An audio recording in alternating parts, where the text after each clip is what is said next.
Hello, and welcome to another edition of Lectures Revisited, where I, a stutterer, practice my speech by saying the most iconic speeches of all time. And today's speech is by orators, one of the great Eastern philosophers and orators. I just love how he speaks, because it's just so from the soul. Today's speech is called The Thinking Mind. Let's begin. See, there's the critical one. The critical one is whether or not you are your thoughts. We grew up, some of us even grew up learning Latin in the old days, and we grew up with the statement, Cogito Ergo Sum. I think, therefore I am.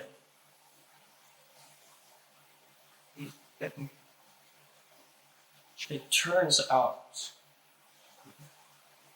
that it would be more to the mark to say I am, and I think. Thinking is a power that you and I have.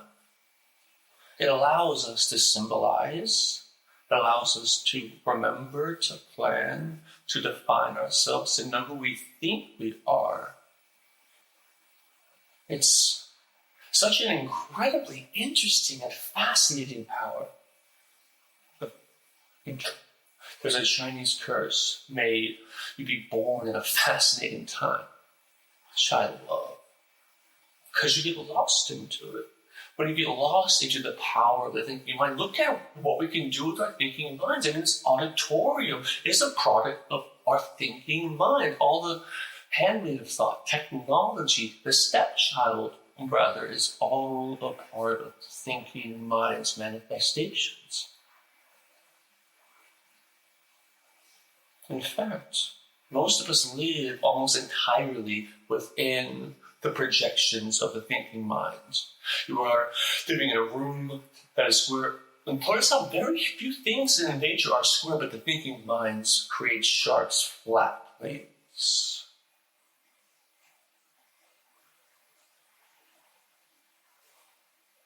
We are eating food that has been thought through. It's been taken from the way it started. It's been redone thanks to the thinking mind.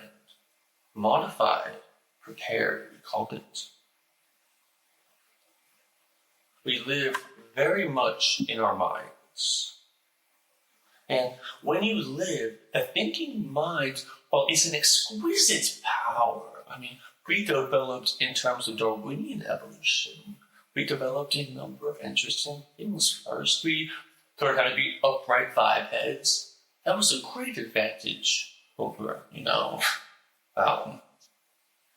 and we learned this prehensile capacity, thumb, index, finger, so we can pick things up.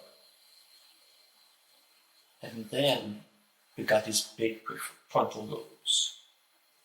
You notice some of our old uncles don't have them.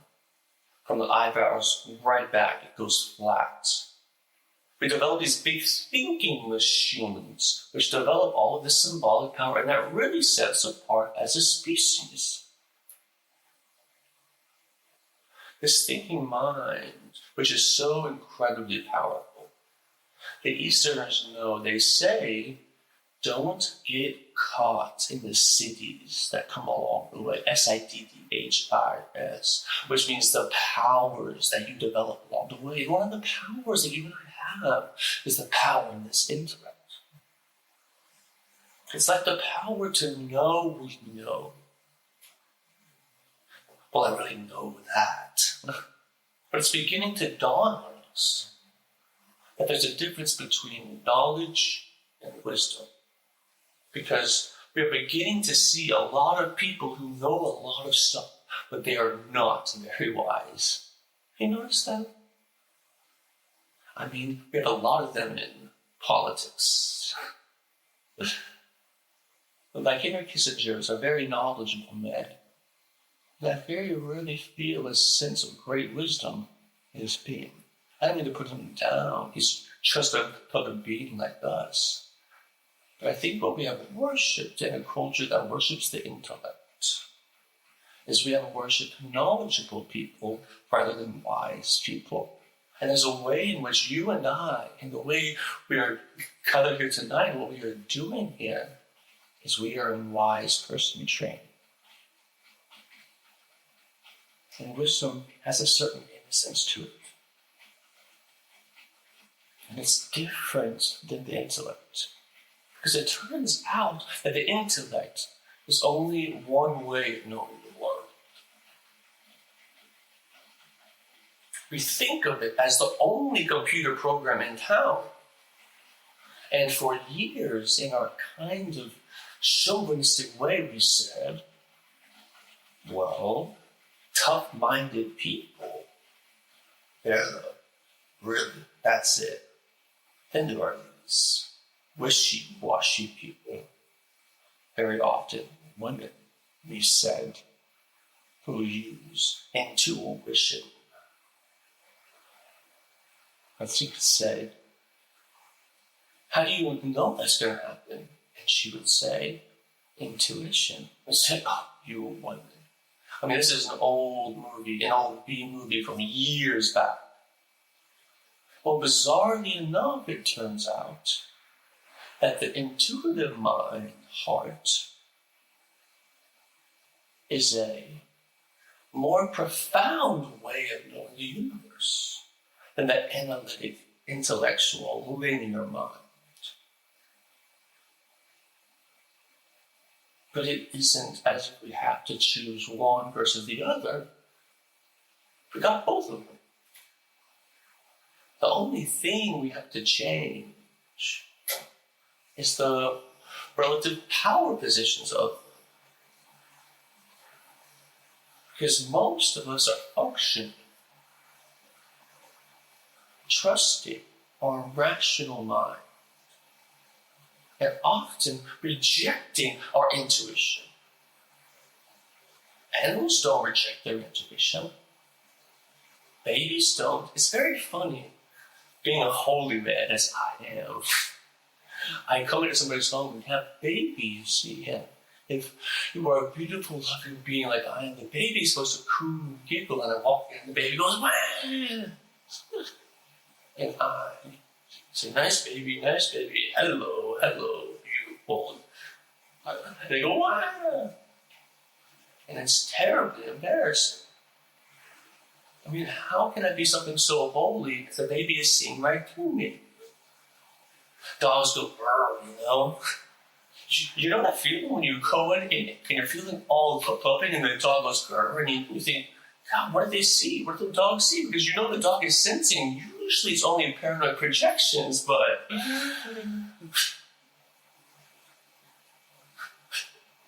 And the baby may have a gas bubble, who knows? I mean, there's infinite possibilities of explanation. But if you're unsure and you needed the baby's and the dog's intuition to tell you you're okay, that's using the environment, the feedback, and using those feedback loops all the time. That's because you don't think you are okay. The problem with being stuck in your thinking mind is that thinking mind thinks about things. So it thinks about the world. So you are always the distance of one thought away from life. Because everything becomes an object.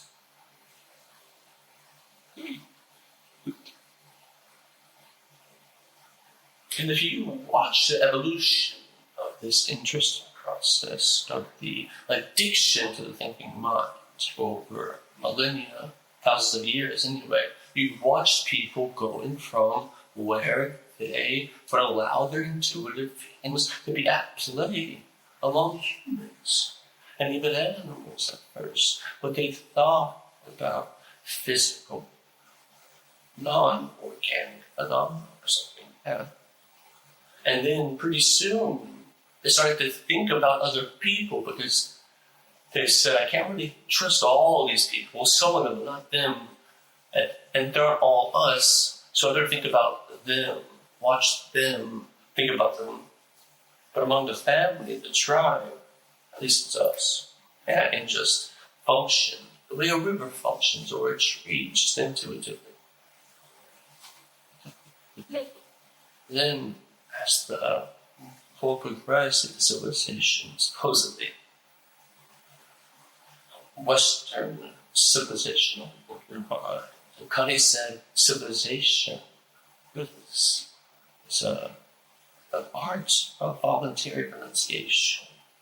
So I said, what do you think of Western civilization? He said, I don't think there were any. I don't think Kanye would have said something as nasty as that, but that's what they say about it. As civilization evolved and got to the point where it said, well, I not only can't trust all those people, but just, even in my own tribe, there are some people to be watched. But the one thing about it is my family. And then things progress, and you say, well, in the family, and there's this generational difference. My parents don't really understand me. Or my kids really are different. I better think about it and watch it. At least I can be intuitively with my spouse or people of my own generation. In what we could call an alienated society. I'm not sure if I trust me, these neuroses. I'll coach with therapists and discuss him. And I become an object to myself. And I am feeling even isolated from my own identities. The thinking mind isolates and keeps reinforcing your sense of separateness. Because you are always thinking about objects. And the more you think inward, self-reflect, the more even you become an object to yourself until the whole universe is object. And it's like you're in a plastic telephone booth, which you're screaming because you're starving to death, even though you are rubbing bodies and making love and do you love me and I love you, but it's all thinking. You're making love through thinking. You're relating through thinking, and you scrunch down that intuitive space. Because the power of thought is it gives you as a separate entity some sense of security, like you have control of the situation. I know where it's at. But the anthropologist said, in societies, it's man over nature. It's control. We're busy being in control of mastery games. I can wipe out the mosquitoes. I'll get rid of everything that gets in the way of me not having parents. And all be in control of it.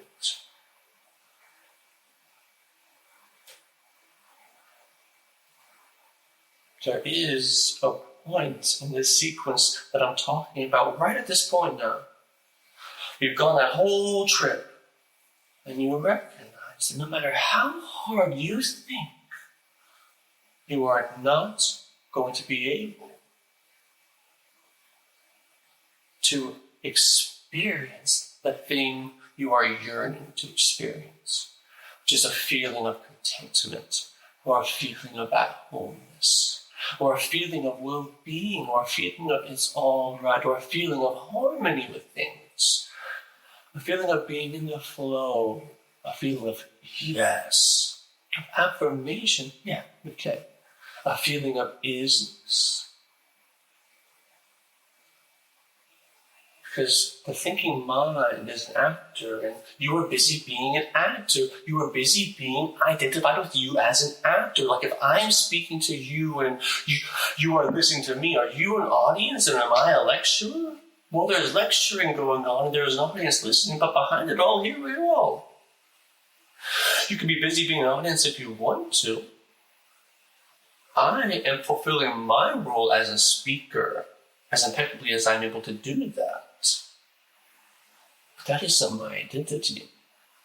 It's a relative reality is not an absolute reality. We are using words that are like birds from my point of view. They come out of the void and they go back into the void. And behind them all, here we are. Just here. No labels, just here. But the only way, if you can't label it, how do you know that you exist? You don't. You're here, I'm here, so what's the big problem? But the thinking mind isn't satisfied. How do I know I exist? You don't. You see, what it is, if you were into logic, it is a subsystem. It's a subset trying to include the set, the metaset, within itself. It's like Palm Springs trying to include California. And it can. It's part of a larger system. And California is a part of the U.S., and the U.S. is a part of the hemisphere, and the hemisphere is a part of the Earth, and the Earth is a part of the solar system, and the solar system a part of the galaxies, and ... And so, the intellectual analytical mind is only a subset. It's only a part of the game. That's a great, powerful, delightful thing. It's a great servant, but it's an absolutely lousy master.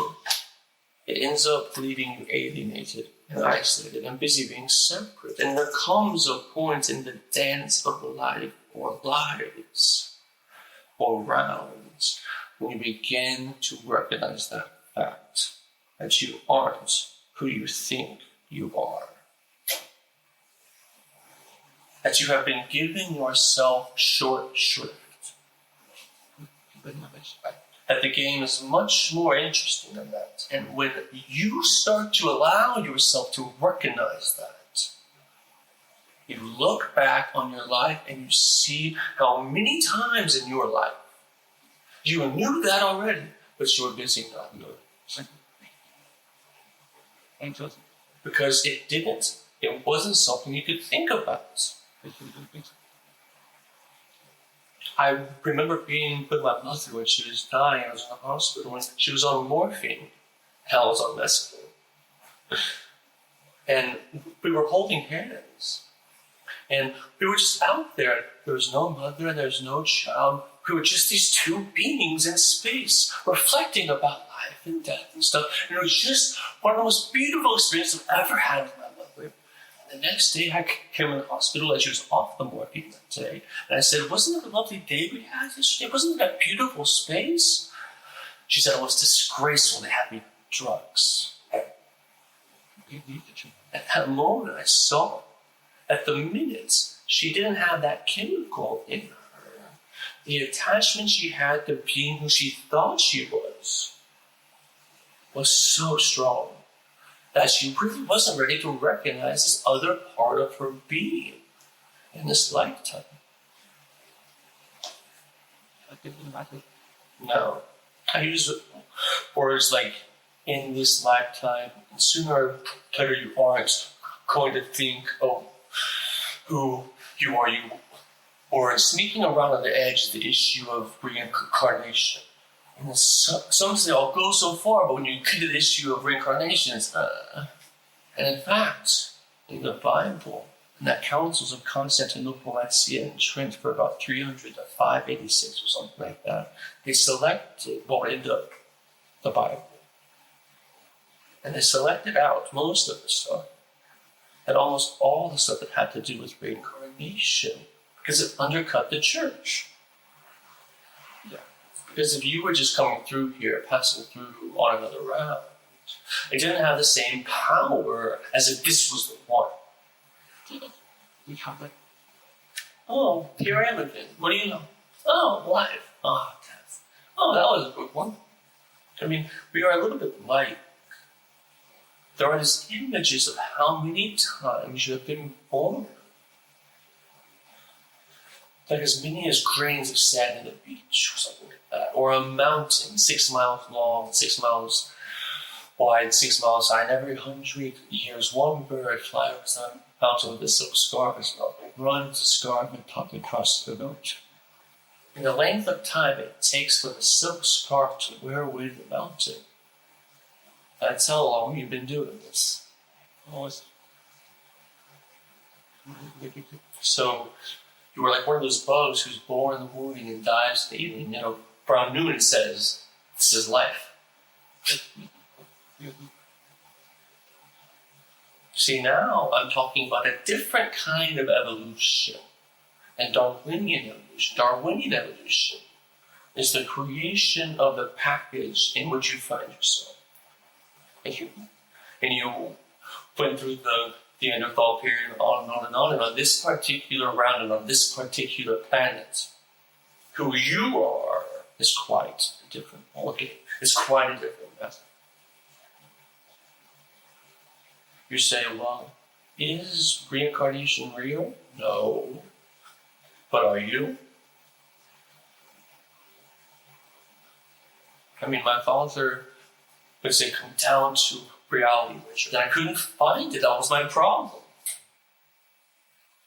The reality that he said to come down to was relatively real. It was the same thing when I went to school. I took physics, and I was taught that Newtonian physics was absolutely the way it was. And then along came a guy named Albert Einstein, and he said, well, it's not exactly wrong. It's just relatively real. It's real under certain conditions. And it's called the theory of relativity. And he took my old Newtonian physics and he didn't make a lie out of it. He just took it off the pedestal of being absolutely real. And what you have done, and I have done, and many of us have done, is those experiences we had, which we had in another way of knowing the universe. We have treated either as hallucinations, or I was dreaming, or I don't know. I just don't know where I was just now. We have ways of treating it, reducing it out, so that we can't come back into the control we feel with our thinking minds. The problem is that we are reinforcing our own sense of separateness. In that world of separateness, you are constantly locking doors. You are turning off the light juice, the flow of the universe, just in order to pretend something. Once that awakening starts, once that happens, and you recognize you aren't who you thought you were, and you acknowledge that, you say, yeah. Because my thinking mind, and it defines all, but behind it all, here I am. Right? Tell you how far out it gets when you keep working on it. Tell you how far out it gets when you keep working on it. There's this body and this personality, and it comes and it flows, and this body ages and it's older than it was 20 years ago. That's interesting. Here I am.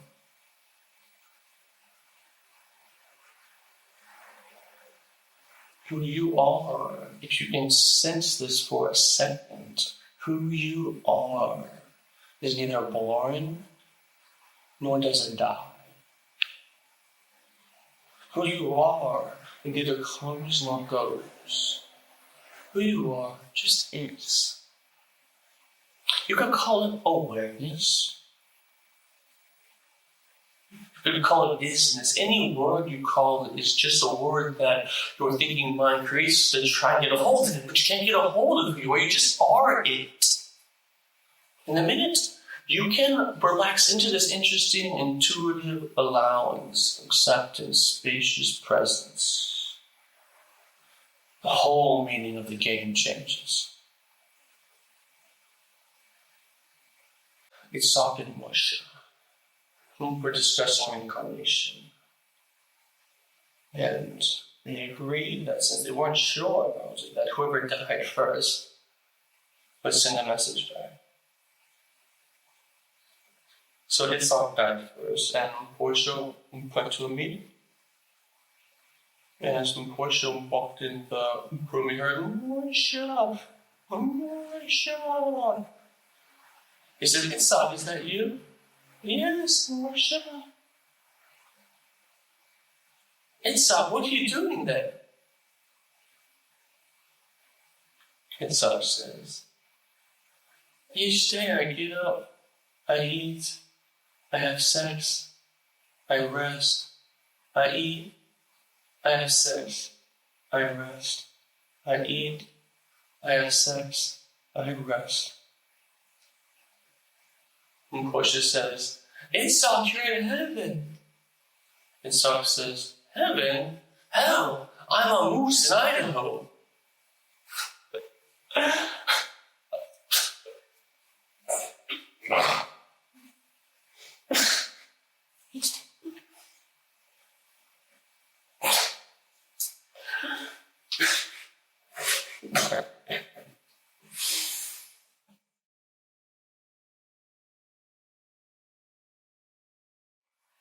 Mark, good night, great. I mean, you dream that moment. And then you wake up and you say, oh, that was a dream. And you ever had the experience where you wake up and say, that was a dream? And later find out you're still in a dream. You're dreaming within a dream. Ever had that experience?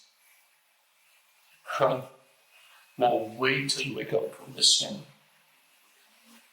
I could have sworn I was sitting in an auditorium in Palm Springs. You were there. I'm telling you were there. It was so real. Ever said that in the morning? Why do you think this one isn't? No, this is reality. I'm awake. Ha ha ha. That's all I can say to you. The game is just much more fun when most people are playing it because they're busy being somebody. Now, functionally, we have to be somebody. We can't relate other somebodies, but you don't have to get lost in it. I'm like a rental promise. You bring me and you find me up and out comes Dharma, and that's it. I don't take myself seriously. I'm not busy being bald or 50 or a holy man or a teacher or anything. I am. And this is the stuff I do. This is my gig.